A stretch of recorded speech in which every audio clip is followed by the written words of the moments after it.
da la estructura para la iglesia, nos informa sobre todas las relaciones humanas, matrimonio, familia, incluso empleo. Nos dice cómo luchar contra los poderes espirituales del infierno. Hace todo eso en unos capítulos cortos y unos cuantos.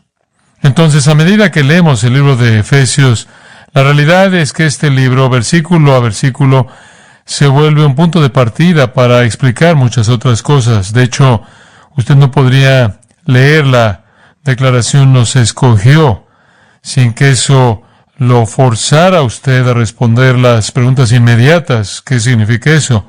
Usted no puede leer la palabra predestinado o la palabra adopción sin querer saber lo que eso significa. Y no puede en el texto para esta mañana, comenzando en el versículo 7, ver la palabra redención sin preguntar qué significa eso. Y entonces es como si el libro de Efesios fuera la puerta que nos lleva a la teología sana, la verdad sana, que forja nuestras vidas, transformándonos. Ahora quiero que regrese a este capítulo maravilloso y recuerde el versículo 3. Bendito sea el Dios y Padre de nuestro Señor Jesucristo, que nos bendijo con toda bendición espiritual en los lugares celestiales en Cristo. Nosotros entonces estamos respondiendo a ese mandato. Bendito sea el Dios y Padre de nuestro Señor Jesucristo. Se presenta como una especie de mandato, aunque no en un sentido formal. Es un llamado para todos nosotros a unirnos al apóstol para proveer adoración al que nos ha bendecido con toda bendición espiritual. Esto es lo que es la alabanza. Esto es adoración. Adoración dada a Dios. Adoración dada a Cristo. Esto es adoración porque Dios es digno, porque Cristo es digno, el Espíritu de Dios es digno. Él merece nuestra adoración gozosa. Él merece que se pronuncie una bendición sobre su persona y obra. Y en particular lo bendecimos por las bendiciones que nos ha dado. Podemos obviamente honrar al Señor por su creación, podemos honrar al Señor por su gracia común, por aquellas cosas que se quedan cortas de la salvación eterna, pero aquello por lo que más bendecimos su nombre es por aquello que ha tenido el mayor efecto en nosotros, y eso es que Él nos ha concedido toda bendición espiritual que el cielo tiene en Cristo. Bendición es una palabra conocida para nosotros y hay dos palabras en el idioma griego que se traducen como bendición. Una es Makarios y la encuentra en las bienaventuranzas. Se usa unas 50 veces en el Nuevo Testamento y se encuentra en las bienaventuranzas. Bienaventurados los que, y las bienaventuranzas le dan a usted razones diferentes para definir esa bienaventuranza, pero tiene la idea de estar satisfecho o ser feliz, es más subjetiva. La otra palabra es eulogeo, y esa es la palabra que se usa aquí, y significa esencialmente dotar de una habilidad para ser alguien digno. La primera es subjetiva, es estar feliz y satisfecho. Esta es subjetiva. La primera habla de una especie de bienaventuranza que experimentamos. Esta segunda palabra, eulogeo, define un tipo de bendición que recibimos de Dios. Él nos bendice y por lo tanto nos volvemos bendecidos. Dios nos está bendiciendo con todas las bendiciones que el cielo puede descargar sobre un pecador a través del Evangelio de Jesucristo. Dios es digno de que nosotros pronunciemos bendición sobre Él. Nosotros no somos dignos de que Él nos bendiga, ¿verdad? Lucas 17:10 dice, somos esclavos inútiles. Hechos 13:46, nos juzgamos indignos de la vida eterna. No merecemos todas las bendiciones espirituales en los lugares celestiales en Cristo. Sin embargo, Él nos bendice con todas esas bendiciones espirituales para que a su vez podamos bendecir su nombre. La adoración es nuestra respuesta a dicha bendición eterna e inagotable. De hecho, desde que nacemos estamos malditos. Estamos maldecidos por nuestra naturaleza caída. De hecho, desde que nacemos estamos malditos. Estamos maldecidos por nuestra naturaleza caída y estamos maldecidos por nuestra conducta pecaminosa. Entonces, ¿cómo es que pasamos de la categoría de los malditos a la categoría de los bienaventurados? ¿Cómo es que pasamos de la categoría de los malditos a la categoría de los bienaventurados sin que esto tenga nada que ver con nuestra dignidad? ¿Por qué Dios nos bendice? ¿Cómo es que Dios nos bendice para que podamos bendecir al que es digno? Lo hace debido a la gracia. Y recordamos, ¿no es cierto? Ahí en el versículo 6, su bendición para nosotros, comenzando con la elección, como vimos la semana pasada, es para alabanza de la gloria de su gracia que Él nos ha otorgado gratuitamente. No lo ganamos, no podíamos ganárnoslo. Pero Dios por gracia ha derramado todas las bendiciones que el cielo tiene con respecto a la bendición eterna en personas que son indignas y no han hecho nada para ganársela, y por lo tanto toda la gloria y la alabanza es para Él por dicha gracia. Ahora, la forma en la que Pablo divide esto en los primeros 14 versículos, que es lo que estamos viendo, es en los tiempos pasados, presentes y futuros muy obvios. Los versículos 4 al 6 definen la bendición del pasado, la bendición de ser escogido antes de la fundación del mundo. Esa es la bendición pasada que inició todas las demás bendiciones. Esa es la primera y más grande bendición, la bendición del pasado, cuando fuimos escogidos. Ahora hoy llegamos a los versículos 7 al 10 y entramos al presente. Y en el presente tenemos redención. Esta es la segunda bendición. A veces escucho a la gente hablar sobre la segunda bendición. Esta es la verdadera segunda bendición. La primera bendición del cielo fue la elección soberana divina. Fuimos escogidos por Dios para salvación y gloria eterna antes de la fundación del mundo. La segunda bendición es la redención. Permítame leerle estos versículos 7 al 10. En quien tenemos redención por su sangre, el perdón de pecados según las riquezas de su gracia. De nuevo es la gracia lo que proveyó la elección, y es la gracia la que proveyó la redención, que hizo sobreabundar para con nosotros en toda sabiduría e inteligencia, dándonos a conocer el misterio de su voluntad, según su beneplácito, el cual se había propuesto en sí mismo, de reunir todas las cosas en Cristo, en la dispensación del cumplimiento de los tiempos, así las que están en los cielos como las que están en la tierra. En Él. Hay tanto ahí. Tanto. Solo el hecho de que el versículo 10 diga, reunir todas las cosas en Cristo. Eso es enorme. Eso es casi incomprensible. Reunir todas las cosas en Cristo. Pero esa es la naturaleza de estas verdades en el capítulo inicial de Efesios. El primero, la doctrina de la elección. Recuerde que la semana pasada nos llevó a recorrer toda la Biblia para demostrar el hecho de que esto es consistente con la forma en que Dios obra, y Dios es Dios, y eso es lo que define a Dios como Dios. Él está a cargo. Él toma las decisiones. La redención es por igual una verdad ampliamente revelada en las páginas de las Sagradas Escrituras, como veremos esta mañana en los versículos 7 al 10, y luego los versículos 11 al 14, que terminan esta sección inicial, miran hacia la glorificación futura. Así que, de manera categórica, las bendiciones de la salvación vienen en tres tiempos: en el pasado, elección; en el presente, redención; en el futuro, glorificación. Esos tres reúnen todo. Y todo se reúne en Cristo. Entonces, cuando hablamos de ser bendecidos con bendiciones espirituales, estamos pasando de una eternidad a otra a través del tiempo.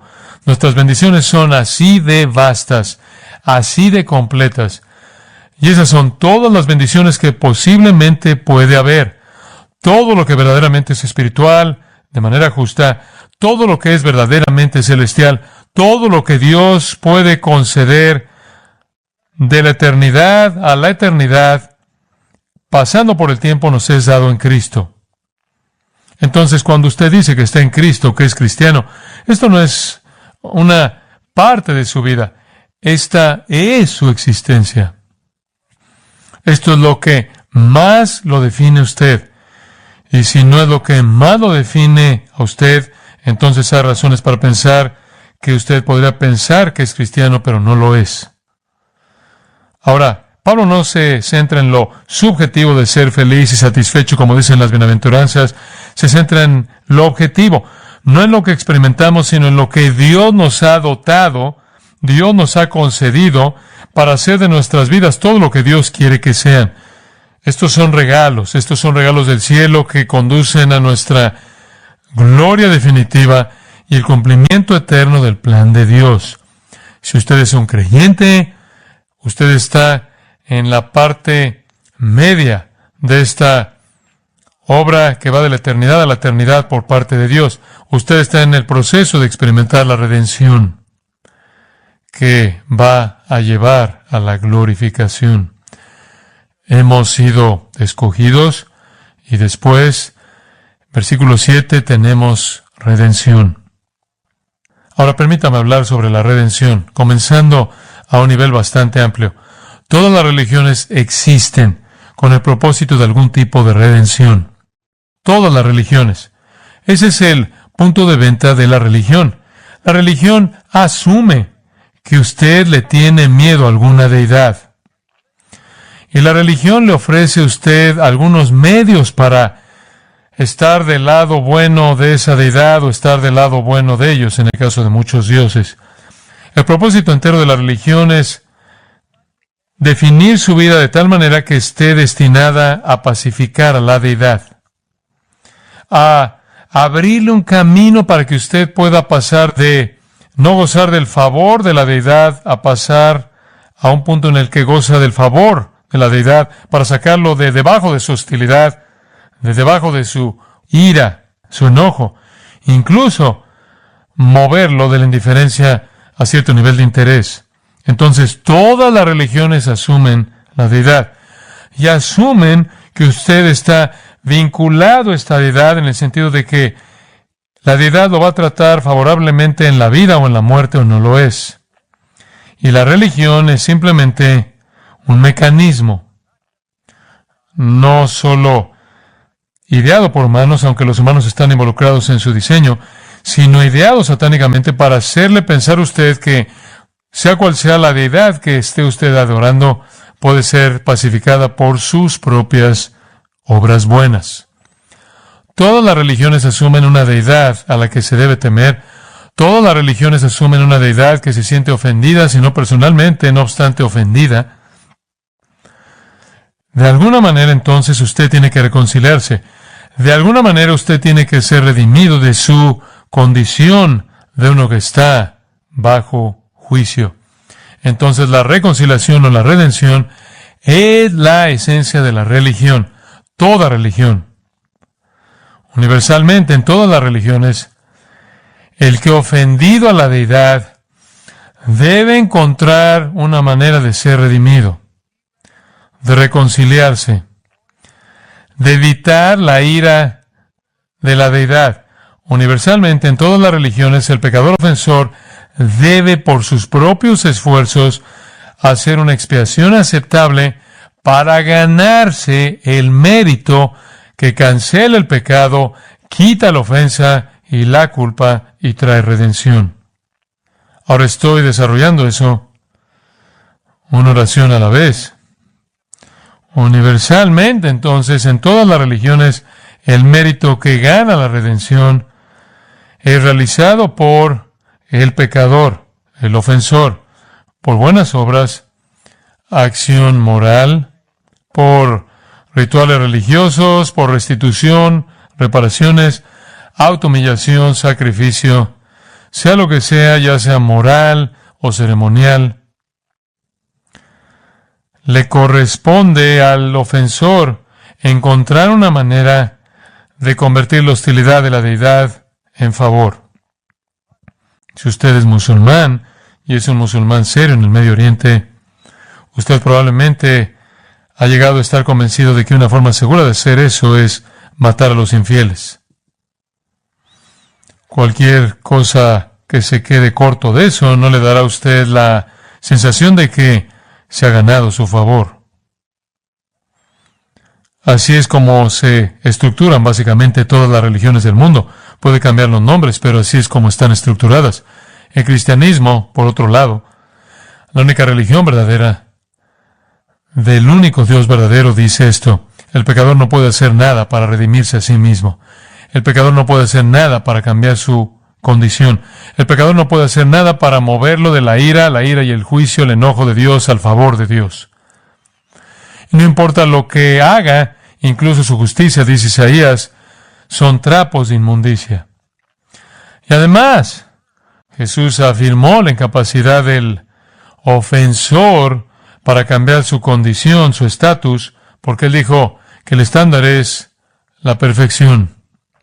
Jesús dijo en el Sermón del Monte: sed perfectos como vuestro Padre que está en los cielos es perfecto. ¿Quiere usted cambiar su estado?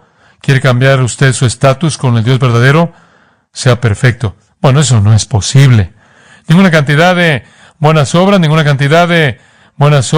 cantidad de acción moral, ninguna cantidad de rituales religiosos, restitución, reparación, sacrificio, autohumillación.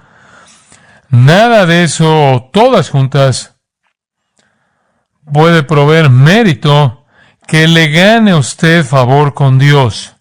La realidad es, regresa en la historia a la Reforma. Eso es lo que hizo que Martín Lutero regresara a la palabra de Dios y descubriera que la salvación era por gracia a través de la fe, porque él fue torturado por su incapacidad de satisfacer su propia alma y silenciar su propia conciencia, y se dio cuenta de que no podía hacer nada por cambiar su miseria ante Dios.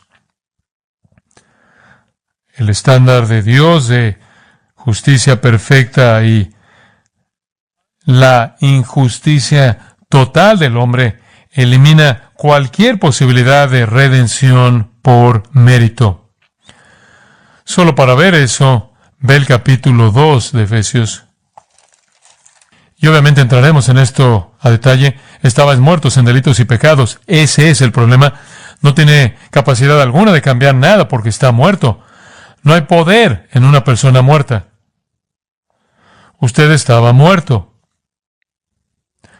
Usted estaba operando, siguiendo la corriente de este mundo, conforme al príncipe de la potestad del aire, el espíritu que ahora opera en los hijos de desobediencia. Usted fue básicamente capacitado, impulsado por Satanás mismo. Ustedes vivieron, dice el versículo 3, en los deseos de la carne, haciendo la voluntad de la carne y de los pensamientos, y éramos por naturaleza hijos de ira. Todo esto llevó al hecho de que usted era un hijo de ira. Esto es, la ira iba a ser su destino. Pero, versículo 4, Dios, que es rico en misericordia, por su gran amor con que nos amó, aun estando nosotros muertos en pecados, nos dio vida juntamente con Cristo. Solo una manera pudo suceder eso: por gracia sois salvos, no por obras. Y eso es lo que dice en los versículos 8 y 9, porque por gracia sois salvos por medio de la fe, y esto no de vosotros, pues es don de Dios, no por obras, para que nadie se gloríe. Somos hechura suya, creados en Cristo Jesús para buenas obras, las cuales Dios preparó de antemano para que anduviésemos en ellas. Dios nos escogió y Dios nos redimió. Y Él nos redimió, y en esa redención fue la regeneración que ahora nos dio la capacidad de hacer las cosas que agradaron a Dios. No recibimos nuestra salvación porque hacemos cosas que agradan a Dios. No podemos hacerlas antes de que hayamos sido redimidos, pero después hemos sido redimidos para buenas obras. Entonces la redención, la reconciliación, como la elección, viene de Dios al pecador. La salvación es una obra de Dios, no una obra del hombre. Dios proveyó la expiación que redime. Dios escogió a quien redimiría, y después Dios proveyó el sacrificio expiatorio mediante el cual esa redención se aplicaría a los que había escogido. Esa es la razón por la que el versículo 7 dice, tenemos redención. No nos la ganamos. No nos la ganamos. La tenemos porque Él la hizo sobreabundar para con nosotros. Él la hizo sobreabundar para con nosotros. La elección y la redención entonces son obra de Dios para alabanza, versículo 6, de la gloria de su gracia. Su gloria solo toca a los pecadores por su gracia. Sin gracia, nosotros nunca podríamos ver la gloria de Dios. La única forma en la que podríamos llegar a ver la gloria de Dios sería por gracia, no por obras. Sé que esto es básico, pero es muy refrescante escucharlo de nuevo porque es la razón de nuestra adoración, ¿no es así? Debido a esta gracia. Escuchen Romanos 5:17. Pues sí, por la transgresión de uno, ese es el pecado de Adán, reinó la muerte. En otras palabras, toda la raza humana murió cuando Adán pecó. Mucho más reinarán en vida por uno solo, Jesucristo, los que reciben la abundancia de la gracia y del don de la justicia. Entonces, a través de Jesucristo, aquellos que fueron condenados por el pecado de Adán, reciben la abundancia de la gracia y el don de la justicia. En el siguiente versículo él dice, así que, como por la transgresión de un Adán, vino la condenación a todos los hombres, de la misma manera por la justicia de uno, ese es el acto de justicia hecho por el Señor Jesucristo mismo, vino a todos los hombres la justificación de vida. Esa es una declaración asombrosa. Y sabemos el impacto que un hombre puede tener en toda la raza humana. Adán pecó y toda la raza humana fue lanzada a la corrupción. Pero lo otro también es cierto. Una vida justa, un sacrificio justo, resulta en justificación de vida para todos los hombres. Por la desobediencia de un hombre, los muchos fueron hechos pecadores. Por la obediencia de uno, Cristo, muchos serán justificados. La ley se introdujo para que el pecado abundase. Eso es todo lo que la ley puede hacer, es mostrarnos nuestro pecado. Mas cuando el pecado abundó, sobreabundó la gracia, para que así como el pecado reinó para muerte, así también la gracia reine por la justicia para vida eterna mediante Jesucristo, Señor nuestro. Esto es inconfundible. La salvación es por gracia y no por obras. Y esa gracia fue posible por la muerte sustitutiva de Cristo, quien tomó nuestro lugar y recibió nuestro castigo. Así que Pedro dice en 1 Pedro 1, versículo 18, no fuisteis rescatados de vuestra vana o vacía manera de vivir, la cual recibisteis de vuestros padres, no con cosas corruptibles como oro o plata, sino que fueron redimidos con la sangre preciosa de Cristo, como de un cordero sin mancha y sin contaminación. Luego en el capítulo 2 de 1 de Pedro, versículo 24, quien llevó él mismo nuestros pecados en su cuerpo sobre el madero, para que nosotros, estando muertos a los pecados, vivamos a la justicia. Solo para dejar ese punto muy claro para usted, la religión falsa exige que el pecador se gane de regreso una posición correcta con una deidad. Eso es religión falsa. Por eso decimos que hay una sola religión verdadera, un Dios verdadero, un Salvador verdadero y un Evangelio verdadero. En Hebreos 9:15 es decir, Cristo, mediador de un nuevo pacto, para que, interviniendo muerte para la remisión o redención de las transgresiones que había bajo el primer pacto, los llamados reciban la promesa de la herencia eterna. Los escogidos recibirán la glorificación, la herencia eterna, debido a la redención, la muerte, que cubrió todas sus transgresiones. Eternamente, por cierto, recordaremos esto es en lo que se enfocará el cielo. Estaremos en el cielo haciendo esencialmente lo que hicimos esta mañana, cantando sobre la gracia admirable.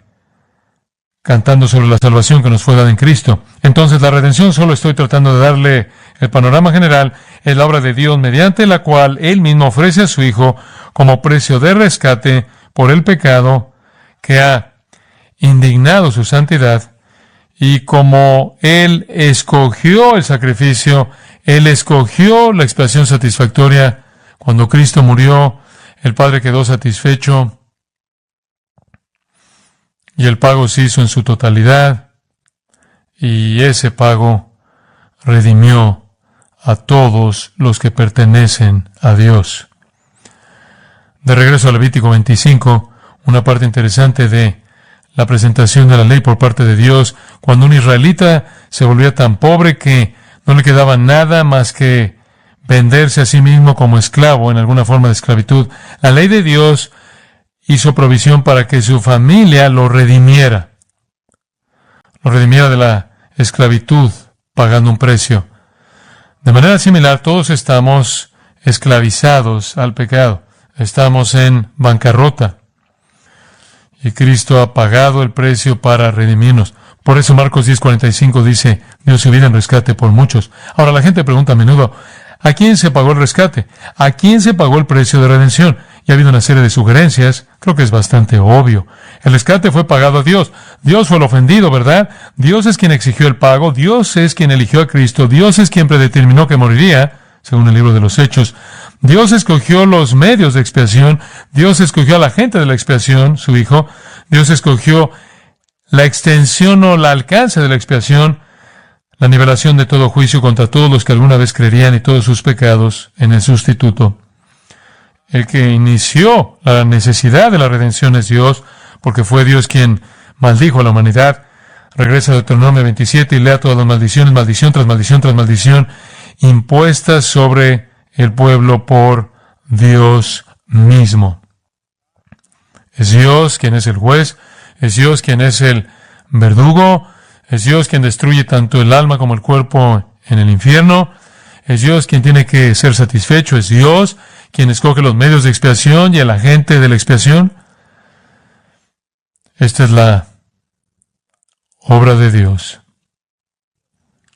Hemos literalmente sido comprados de regreso de una maldición. Y eso es lo que se nos ha prometido, ¿no es así? Que Cristo fue hecho maldición por nosotros. Dios maldijo a Cristo para que Él pudiera librarnos de la maldición. En Colosenses capítulo 2, muchos versículos están viniendo a mi mente, pero leemos en el capítulo 2, versículo 12. Sepultados con Él en el bautismo, en el cual fuisteis también resucitados con Él, mediante la fe en el poder de Dios, que le levantó de los muertos, y a vosotros, estando muertos en pecados y en la incircuncisión de vuestra carne, os dio vida juntamente con Él, perdonándoos todos los pecados, anulando el acta de los decretos que había contra nosotros, que nos era contraria, quitándola de en medio y clavándola en la cruz. Lenguaje magnífico. Clavándola en la cruz. Las palabras maravillosas de Pablo en Gálatas 3:10, porque todos los que dependen de las obras de la ley están bajo maldición, porque escrito está, y esto es de Dios. Directamente de Deuteronomio 27, maldito todo aquel que no permaneciere en todas las cosas escritas en el libro de la ley para hacerlas. Usted es maldito si no guarda la ley perfectamente.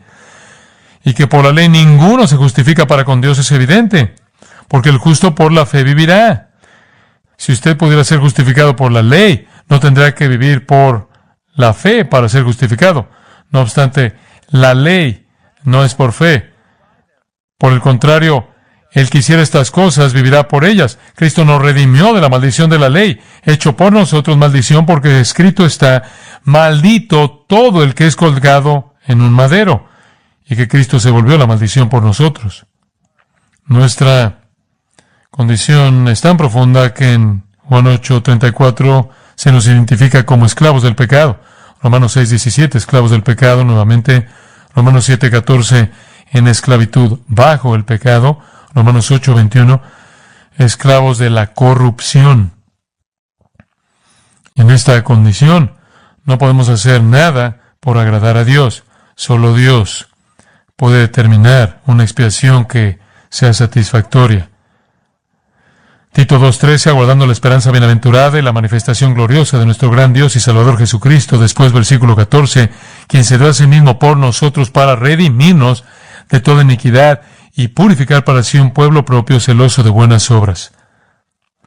Cristo Jesús se dio a sí mismo para redimirnos, para pagar al Padre el precio que el Padre requirió, para redimirnos de toda transgresión, todo pecado, y purificar para sí mismo un pueblo para su posesión. Me encanta esa frase, un pueblo propio. Le pertenecemos a Él. Éramos regalos de amor para el Padre entregados a Él, pero nunca hubiéramos podido ser recibidos por Él si no Él hubiera pagado el precio de nuestra redención. Eso es absolutamente fundamental para cualquier comprensión del cristianismo, cualquier comprensión del Evangelio. Escuche lo que dice en Hebreos 2:10. Porque convenía que Él, hablando de Cristo, por cuya causa son todas las cosas y por quien todas las cosas subsisten, que habiendo de llevar muchos hijos a la gloria, perfeccionase por aflicciones al autor de la salvación de ellos.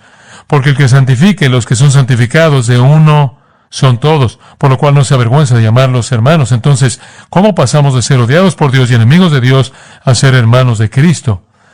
¿Cómo es eso posible? Solo es posible si alguien viene y ocupa nuestro lugar. El versículo 14 dice que Cristo participó de carne y sangre, se hizo como nosotros, para destruir por medio de la muerte al que tenía el imperio de la muerte, esto es el diablo, y librar a todos los que por el temor de la muerte estaban durante toda la vida sujetos a servidumbre. Él nos liberó, Él nos redimió. Esto se repite en muchos lugares del Nuevo Testamento, le acabo de dar algunas muestras. Entonces, decimos que la muerte de Cristo fue una sustitución, y lo fue. Eso significa que Él tomó nuestro lugar. La muerte de Cristo fue una propiciación. Eso significa una satisfacción. Fue satisfactorio para el Padre, y esa es la razón por la que el Padre lo resucitó de entre los muertos. Fue una reconciliación. Nos trajo de regreso al Padre como hijos adoptivos. Fue una redención. Fuimos comprados de regreso de la esclavitud al pecado. Y fue una dominación.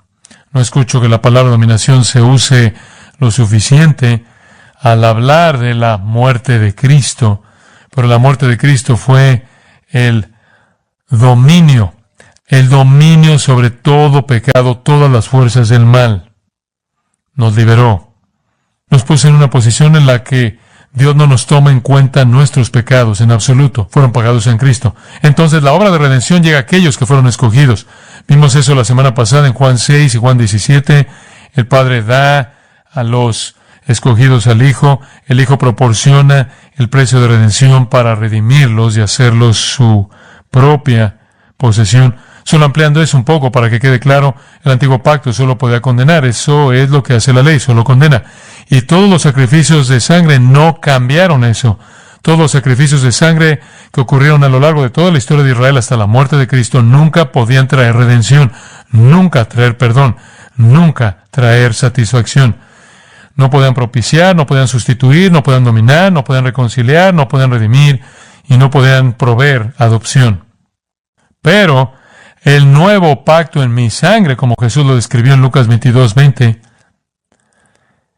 quita el pecado. Y aquí es en donde la gracia de Dios se exhibe. El Padre planeó nuestra salvación, el Hijo compró nuestra salvación y el Espíritu Santo aplica nuestra salvación. Somos redimidos por gracia, confirmando nuestra elección y nuestra redención y nuestra glorificación. Ahora regresemos a Efesios capítulo 1 y solo veamos un poco más de cerca. Hablando de más cerca, será mejor que coloque el reloj ahí. Efesios capítulo 1, y ya hemos cubierto mucho, pero queda algo a lo que quiero llegar. Pero permítame tan solo señalar algunas cosas. Aquí encontramos en primer lugar al Redentor. Y con solo un comentario, 2, el Redentor Al final del versículo 6, en el amado, en quien tenemos redención. El Redentor es el amado. El Redentor es Él, el Señor Jesucristo, el amado del Padre, aquel de quien el Padre dijo en su bautismo y su transfiguración, este es mi Hijo amado, este es mi Hijo amado, en quien tengo complacencia, este es mi Hijo amado, a Él oíd. Así que el Hijo amado del Padre, amado porque fue amado eternamente, porque es eternamente Dios, porque Él es eternamente perfecto. Él es a quien el Padre ama. Este es el Redentor, no hay otro Redentor, solo ese Redentor. ¿Quiénes son los redimidos? El Redentor, lo sabemos, es Cristo, pero ¿quiénes son los redimidos? Eso es bastante claro. Si usted tan solo regresa al versículo 3 y ve cuántas veces ve nuestro el pronombre. Versículo 3, versículo 4. Ve cuántas veces ve nosotros, o palabras, verbos en plural, habiéndonos, bajando por todo el pasaje, de nuevo, nosotros, nosotros, nosotros, nosotros. Es claro que esto se refiere a aquellos a quienes escogió. Él nos escogió. Entonces, ¿quiénes son los redimidos? Los redimidos son los escogidos. Cristo realmente murió, proveyó un sacrificio, una expiación sustitutiva, una verdadera expiación, una expiación consumada por los escogidos. 1 Corintios 3, 21 al 23 dice, todo es vuestro, sea lo presente, sea lo porvenir, todo es vuestro, y vosotros de Cristo y Cristo de Dios. Ustedes son los redimidos. Así que elección a adopción a redención. Amados por el Padre, amados en el Hijo. Ahora, ¿cuál fue el precio de la redención? Ya lo dijimos, pero veamos nuevamente el texto.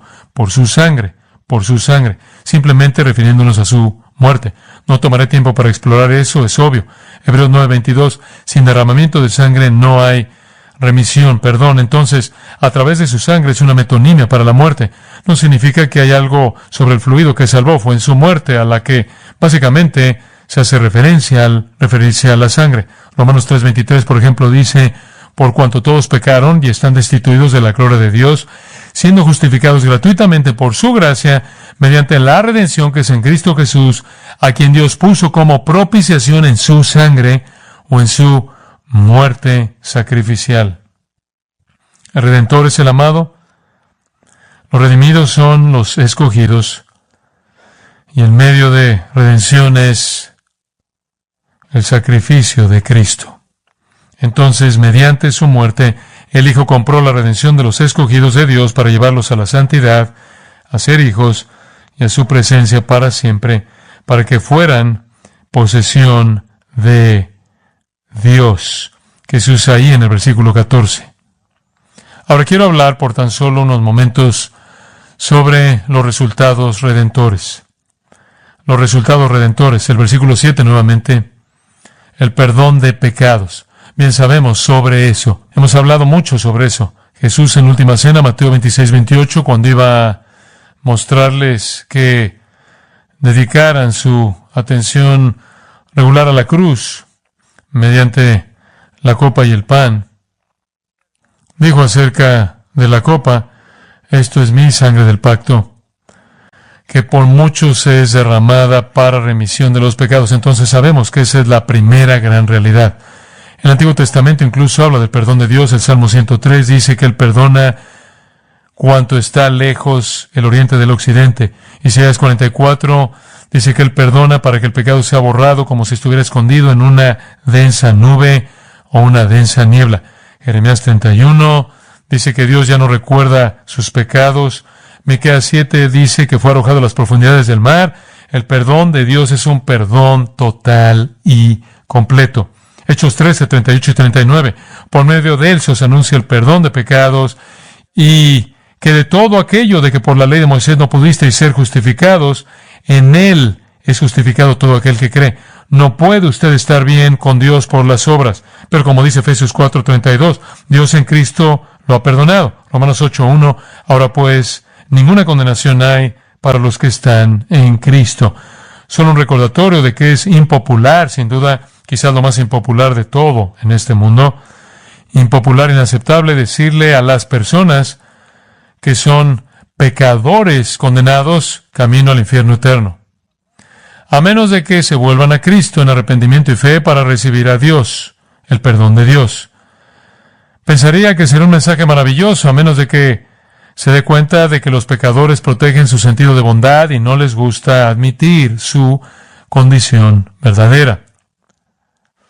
Pero no podemos recibir el regalo de la salvación si no entendemos cuán desesperadamente lo necesitamos. El amor de Dios, entonces, hace que seamos escogidos. El amor de Cristo, entonces, hace que seamos redimidos por su sacrificio. Todo esto, regrese al versículo 7, según las riquezas de su gracia. Como leímos hace un momento, en Romanos 5:20, donde abundó el pecado, sobreabundó la gracia. Esta es una gracia rica que, según el versículo 8, Él hizo sobreabundar para con nosotros. Él hizo sobreabundar para con nosotros. Hechos 4 la llama gran gracia. Segunda de Corintios habla de ello como una gracia que se extiende. Pero hay un segundo beneficio, y así es como quiero concluir esto. Y esto deberá ser obvio, pero no solo hemos recibido el perdón de nuestros pecados, según las riquezas de su gracia, que hizo sobreabundar para con nosotros, sino en toda sabiduría e inteligencia, versículo 8, luego versículo 9, dándonos a conocer el misterio de su voluntad, según su beneplácito, el cual se había propuesto en sí mismo de reunir todas las cosas en Cristo, en la dispensación del cumplimiento de los tiempos, así las que están en los cielos como las que están en la tierra en Él. ¿Qué es eso? Bueno, es bastante obvio. Comienza con, aquí hay un segundo beneficio. Él hizo sobreabundar para con nosotros no solo el perdón de los pecados, sino, en el versículo 8, toda sabiduría e inteligencia. Toda sabiduría e inteligencia. Estos van juntos porque realmente no podríamos recibir el perdón de los pecados si no tuviéramos la sabiduría y el conocimiento de la revelación de Dios que nos revela la verdad del Evangelio Salvador.